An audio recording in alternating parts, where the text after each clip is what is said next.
Imagine this. You're 21 years old, you're a broke college kid and working as a DoorDash driver just to make rent. Your daily ambition is figuring out how to deliver burgers 1% faster to maximize tips. Fast forward 3 years, you've taken that obsession with efficiency and applied it to real estate, building a $15 million portfolio with hundreds of units.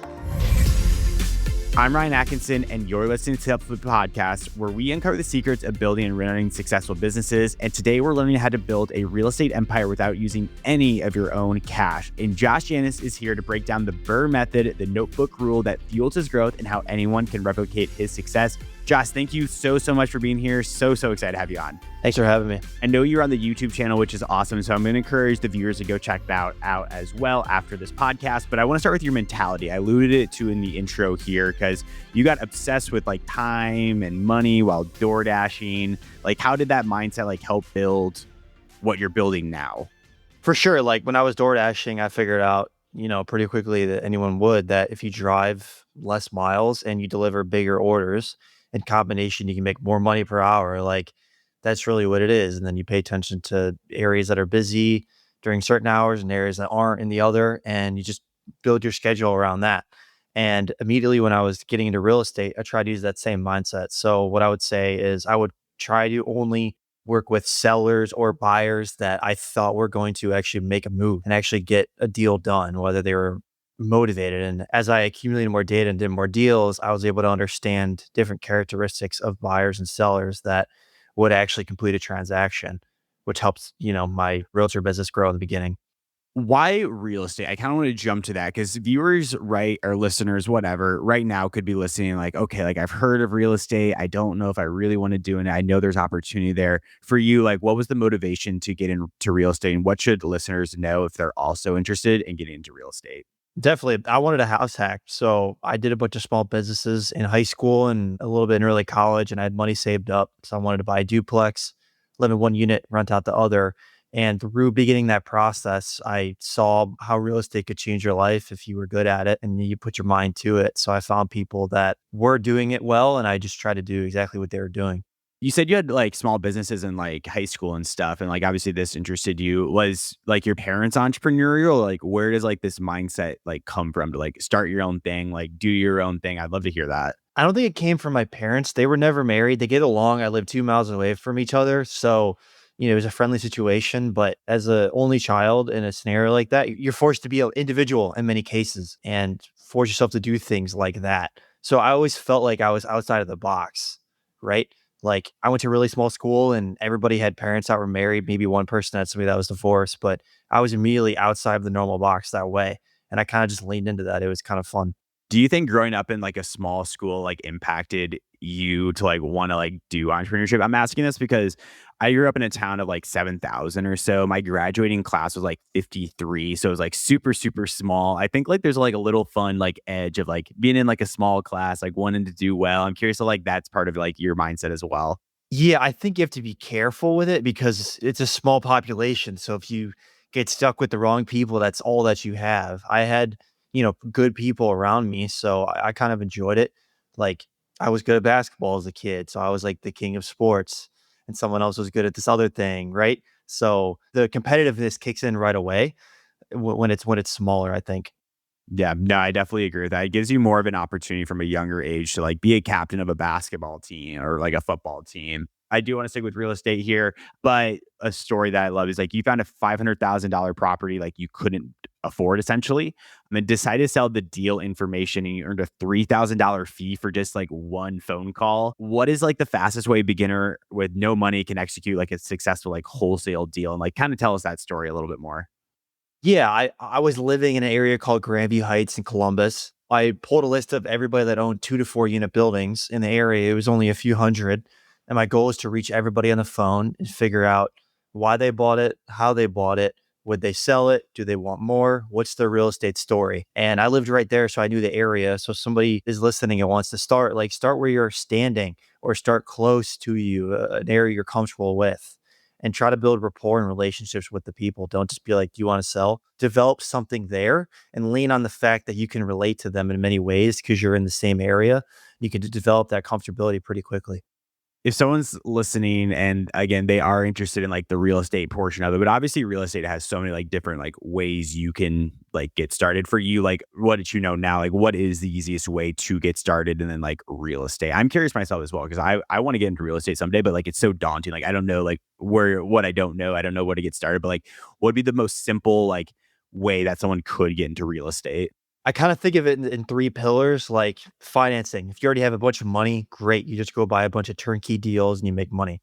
Number two is kind of like deal flow, which is what I was talking about in terms of immediately start trying to find off market properties through cold calling, texting, emailing. There's tons of meetups places on like Facebook, meetup.com in your area. In most major areas, there's tons of them. You can meet investors and sellers. And then the third pillar would kind of be like building the network, which is similar to the other one. But if you've learned how to fix houses in the past, your uncle or somebody has experience, that network that you can build can be useful for somebody who has number one and number two. You could bring number three in for the partnership. Hey, you bring the money, you found the deal, I'll manage the job, I'll do the construction. Might not be a 50-50 split in that scenario, but that's a pretty quick way to get your foot in the door. Which one like did you start out with? Tell us more like that. Yeah, mine was a combination of one and two. I had like 40 grand saved up from 8 years of doing small stuff as a kid. And then I just started calling to find deals, but I didn't actually need the 40 grand. I never spent it. That was just reserves that I had in case something went wrong. And I just stacked the money on top of that I made from marketing. So finding deals takes, a good 3 months, 2 months or longer of just consistent grinding, getting yourself in the groove and understanding how to execute and building those relationships, because you're never going to close somebody in your first call.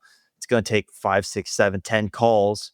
But if you build out a pipeline, that's how you call 100 people in this month that are somewhat, reasonably motivated. 10 of them will sell in 2 months. Another 20 will sell in 6 months. The whole thing starts snowballing when you stay consistent with it. I know you just said like how do you actually find deals? It takes a while to do that. Like what you know now for a beginner getting started, like finding deals, like speed it up for them. Like how do they find like good deals? Like what are you looking at? Go to an area where there's some distressed homes. Not everything's distressed because no one wants to buy it, and not everything fully renovated because there's no opportunities. And just maybe go on like the auditor website, or there's tons of websites like propstream.com where you can pull properties where it's somebody's owned the building for 5 years and they have at least 30% equity in it from the average sale price. So an example would be if single families are selling for 200K, if they're 3-bed, 1-bath, you want to pull a list of everybody that's owned it for 5 years that paid about 140 or less. This way, if you buy it or sell it, they're going to make money because they have equity versus talking to owners that paid 190 or they just bought it for 200.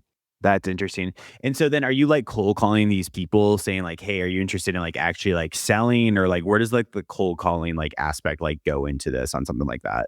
Yeah, the typical thing is, hey, are you the owner of 123 Main Street? Would you consider selling? I do some of that, but when I'm skip tracing and I notice that people own more than a handful of houses, I take a different approach. In the beginning, I was like, hey, I'm Josh. There's a random call. I'm in college. Like, I'm interested in real estate. I figured out you own this house and these three. Like, I'm just curious, how'd you get there? Somebody's driving home from work or whatever they're doing. It throws them off completely because we're used to people just saying how much for your house. And I kind of take a step back and build the relationship portion first. It's a much longer term strategy, but it can really pay off. Are you ready to launch, grow, and scale a business? Inside the UpFlip Academy, you'll get a complete roadmap to shortcut your success with 25 plus step-by-step programs taught by active business owners, not gurus, who share their step-by-step blueprints, plus ongoing live workshops, skills training, a business idea database, and community to share resources and celebrate your wins. Click the link in the description below to join the UpFlip Academy today and start surrounding yourself with the people and tools that can change everything for your business. What I love about that is you leaned into like being a college kid. I remember when I was just like getting started with like podcasting in college, every time I'd reach out to someone that had no business talking to me, I would be like, hey, I'm a college student. Like, will you hop on this podcast? I feel like the success rate of that like goes like so much more higher because like you're leaning into that. Yeah, like even when investors reach out to me now, like I'm experienced, if somebody says, hey, I'm brand new, I want to learn, that's such a better framework to present yourself versus like, I know a little bit, but I have this big ego and like I have all these expectations. So it's like if you go in there, you give the person attention, you want to learn from them, it could pay off. What I do want to pay attention to you with your story is the BRRRR engine, find, financing, and scaling. Let's define like what that core engine is. What does like actually BRRRR stand for? Some people might be familiar, some might not be. Can you explain like what those 5 letters mean at like a super high level here? People can do their own research if they need to dig into more, but high level what BRRRR means. Yeah, basically buying a house, putting money into it so it's now at the standard of what, the 90th to 100th percentile of homes are selling in the area for. And then instead of selling it, you just refinance, pay off your old loan, and now you rent it out. The strategy works if you're all in, meaning your price plus rehab is about 70 to 80% of what it's worth when it's done. So if it's worth 100K when it's done, you pay 50. You don't really want to put more than 30 grand into it. This way you have some profit. I mean, that's like the dead simple way to do that. Let's talk about like when you were just first doing the BRRRR method. What were like some mistakes that you made and do that? I want to ask this question just for again, like entrepreneurs that are interested in real estate. They might not know everything. So let's have Josh kind of fill some mistakes that he made that other people don't have to make. Yeah, the first deal I bought was a duplex for 80 grand. It wasn't livable and it wasn't in a great area. And my quote for my contractor was like 35, 40,000. And it was going to be worth about 160-ish when it was done. And some of the mistakes I made was I didn't understand construction costs in the beginning. I just relied on this person immediately. I didn't realize that the roof was old. I didn't realize that the third floor of the house had live electrical wires running on top of the wood frame, and the whole thing should have burnt down. For some reason, it didn't. Those little things that are big things that you don't necessarily pay attention to when you're sitting at your desk, cold calling, just running numbers. You have to pay attention, like, hey, I'm running numbers, but this is actually a house, and there's like 500 components on it. And you start with the most expensive items, and you work your way down. Pay attention to siding, driveway, roof, windows, and then That's what I also want to ask about of like more of like finding like the actual deals for like something like that where you can identify a good opportunity and be like, okay, like I know I can make like a profit out of that. What is like the single best resource or method for finding deals that have like kind of like hidden equity in it? Is it straight cold calling? Is it cold email? Is it walking and knocking on someone's house? Like what's the best way to actually like source these once you do identify them? I'll tell you today I buy like 100 deals a year, right? So I have good data and I've been doing it for a couple of years. My deals don't come from the same place. They're extremely spread out. So some of them cold calling slash cold texting slash emailing, some of them from reaching out to other realtors in the area, right? That are selling older homes or they have a network of sellers they've worked with in the past. Another one's just wholesalers going on Facebook groups, bigger pockets, whatever the case may be. And another one is going to be expanding the network you currently built. So if you buy a deal from somebody, figure out who they know and execute your contracts correctly. Do what you say you're going to do, and they might be able to bring you more opportunities. Interesting. It sounds like a lot of like real estate, as with every business, like it does come down to like networking to have like a good network. Like that does sound like it could be a vertical for like actually being able to source these deals. Definitely. Yep. I try to improve everything a little bit across the board all the time. So we've talked about like finding deals. We've talked a little bit about the BRRRR method as well, but obviously an important part of a lot of this is like the rehab portion of it and like building up the houses or whatnot. One of the biggest hurdles you faced early on was losing like $250,000 due to like unreliable like contractors here. Can you walk us through like that period? What was like that most expensive lesson that like you had to learn that forced you to change?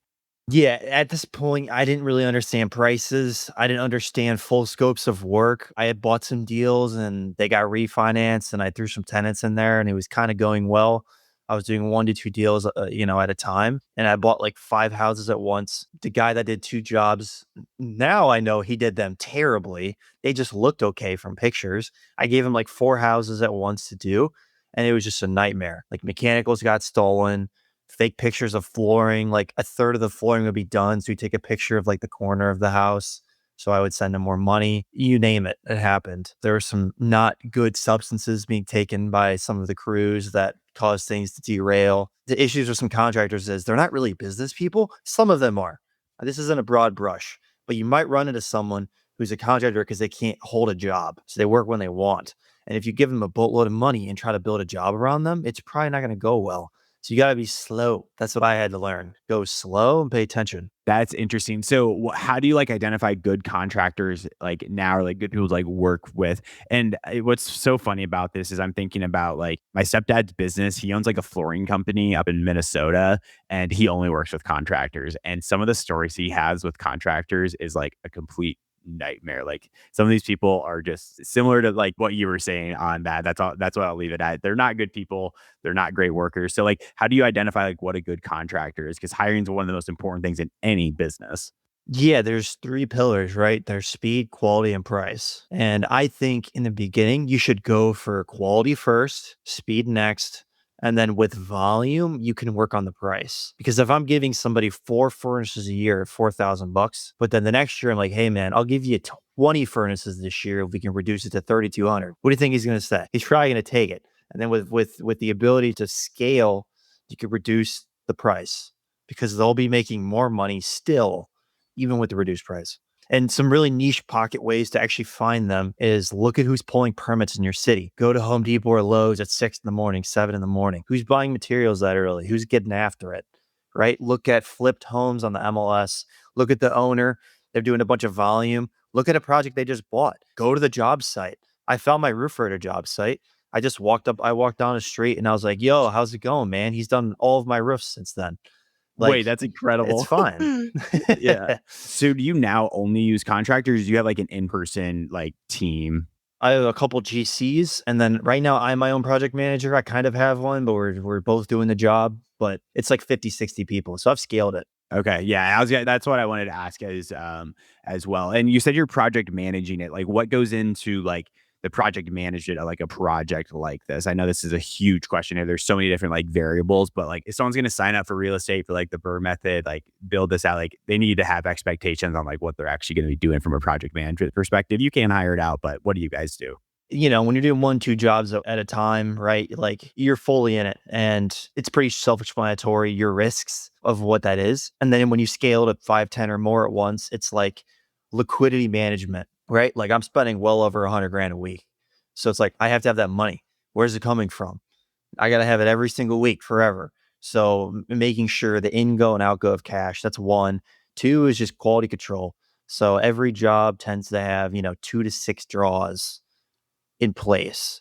And I need to make sure that every draw, the work's done correctly, the expectation has been met. I can pay them on Friday. We can move on to the next week. And the number 3, it's just when you get this train going, it's a moving train and you have to keep putting tracks on it. So tracks are future deals. So I have to keep finding 10 deals a month or whatever to feed these guys, or else they're going to come banging at my door looking for work. And I've already built up all the leverage and the relationships. So you don't want to lose that. That's your business. I love the train track piece because like it's an interesting place to be as someone like who runs their own business. Is like, of course you have to manage like everybody, but like you also have to be thinking about like the future and like how do you like keep the train rolling on the train tracks here. For you, like how have you developed as a leader over however many years, and like what have you like really seen as you just like reflect on that? I think entrepreneurship, the personal development you will go on is just like incredible. Like I think it's just like so much fun. But I'm curious for like you, Josh, like what have you seen from yourself? I'm very difficult on myself and I'm sometimes a perfectionist in a way personally. And then I would hold no standards for people that I would hire or work with me. And as a result, I kept getting burnt and getting stepped over. So I've learned to toe the line to hold standards. That's been something that has been a challenge for me. And especially I have good friendships with these people. We've been working together for years. And like an example would be today, like the bid for this house included appliances. And he was telling me it didn't. And I just wanted to say, whatever, I'll just pay out of pocket. It's $2,500. It's not the end of the world at this scale. But I was like, nope, I have to hold my toe to the line because I don't want this to happen every time in the future. And that was uncomfortable, but it was a decision I had to make. When something goes bad, a leader like needs to be able to say like, no, that is not the standard, and like that night needs to be met. I mean, you're probably like, when I think of a general contractor, like contractors in general, these people are probably like much older than you, Josh, much older than me as well. We're probably like the same age. I mean, have you had to earn the respect, or is it just like, yeah, I'd be curious there. That's a interesting dynamic. Well, another thing is this is basically a remote job for me. Yes, they're all 20, 30 minutes away from my house, but like I'm still an active realtor, not as much anymore. But I was so focused on that I didn't really go to the houses very much. And as a result, I didn't see how much built up leverage I had as an owner. I just saw myself wiring money and just sitting here and praying that things were going to happen. And like, as I got out there and went to more job sites and talked and had more face-to-face conversations, I realized like these people depend on me and we have a true partnership. And that kind of helped that part grow. Yeah, for sure. I feel like it is like you don't realize how much like power you have as a business owner until like it hits you one day. You're like, holy smokes, I have a lot of power to just kind of like decide what happens. But like as you said, like it is a partnership. Like they depend on you. That's why I think like the pressure of entrepreneurship is like it's so great because generally like these people like rely on you for like their paychecks and stuff. And I just had an employee come to me asking like, hey, like my dad's having surgery. Can you like pay like a month upfront salary? I'm like, well, I guess we can. So I don't know. It's just like super interesting, but like earning the respect of people is like, you have to be able to do that as a leader at some point. You do. Most of the people didn't know how old I was either. I kind of hit it. And then I would show up at job sites who are like, you're Josh? Like, are you sure you're Josh? I thought Josh was like a 50-year-old man. No, but if you do what you say you're going to do, there's a lot of investors out there that take advantage of contractors. They don't pay on time. They change scopes of work. They do a bunch of stuff. So like if you are who you say you are, you consistently show up. Like a lot of them are blue collar workers. Like they love that. They thrive on consistency and somebody that's like there for them. Like dig into that. No, I like it. That's really good. I want to talk about one like habit, I guess you have, or like the method you have, because this is called the notebook method, where you write down every task and then you will delegate, automate it, eliminate it. Talks about the importance of that and like delegation as a business owner and why it's like so important, especially when you're dealing with so much going on. For sure. So I'll start today. Like my day doing 20 jobs at once to 30 jobs at once is not that much different than when I was doing 2 to 4. And that kind of sounds nuts, but that's really because of delegation. So I have like a notebook in front of me. I write down everything I do in a day. In the beginning, it would be like 200 items. It like little stuff. I sent an email for this. I called this person for this. And at the end of the day, I look at it and figure out, is this thing making me money? Can I do this once a week, once a month? Do I have to do it? Can I have a virtual assistant do it? Can I automate it in some other process? I try to get it away from my time, right? And by constantly doing that, you build up leverage with the team around you and your systems and processes. And eventually your day is much more limited in terms of like keeping your business alive. Most of your day actually becomes trying to grow the business or dealing with issues. What was the biggest thing that you had to delegate that was like a time suck for you? I would love to hear that. The biggest time suck is writing offers. So writing an offer takes like 30 minutes or longer or 15 minutes if you're quick. And I'm writing multiple client offers a day and multiple personal offers a day. I mean, sometimes it's 50 offers a week. I delegate this very quickly in my business, but the power of explaining it is I wrote a procedure that took an hour for my virtual assistant to do. And now they've written every offer since then. I review them because I have to as a real estate agent and my own offers. But, it takes 2 minutes to review or less versus 15 to 30 to write them. That is the power of leverage. And that is a phenomenal example. That is really, really good. When you're doing these SOPs, a little bit more of a technical question here. Are you like just hopping on a Zoom and like recording, or like, how did you do it? Because I'm personally writing SOPs for my own company. I'm just hopping on Zoom and recording. It's definitely not the best way to do it. So how are you doing it? I try to just write it out so that a third grader could understand it in steps. So some procedures are like 40 pages long, and then I'll record a video for the more complicated things, going through it and explaining it. And then I take those processes and create flowcharts. That's been pretty helpful for the VAs to follow. Last question before we get into Fan Blitz here. A lot of your success is about like continuous improvement, just getting like 1% better every day. The James Clear quote comes to mind. If you get 1% better every day, it's like 36% better like over a year. If you had to distill that philosophy down to like one sentence for the aspiring entrepreneur stuck in like their 9 to 5, like what would it be? Like, how do people get 1% better? Identify the tasks you're doing every day, put a dollar amount to what it's creating or preventing of loss, and just focus on the things that are the most effective. So an example of my business would be if I call a seller that I've closed 3 houses with and we're talking about a 4th one, that's so worth my time. That's going to be a quick phone call. We're going to get the deal done versus writing an email explaining how much does a water bill cost on a duplex. Let's go into our Fan Blitz questions here. So listeners, if you want to join in on world-class conversations with people like Josh and the other entrepreneurs we have on here, write to us at podcast@upflip.com and get your questions there for future episodes of something that you want to hear on here. But Josh, ready for our 5 Fan Blitz questions? Let's do it. Going back to your early days, what's the weirdest or craziest DoorDash delivery you've made?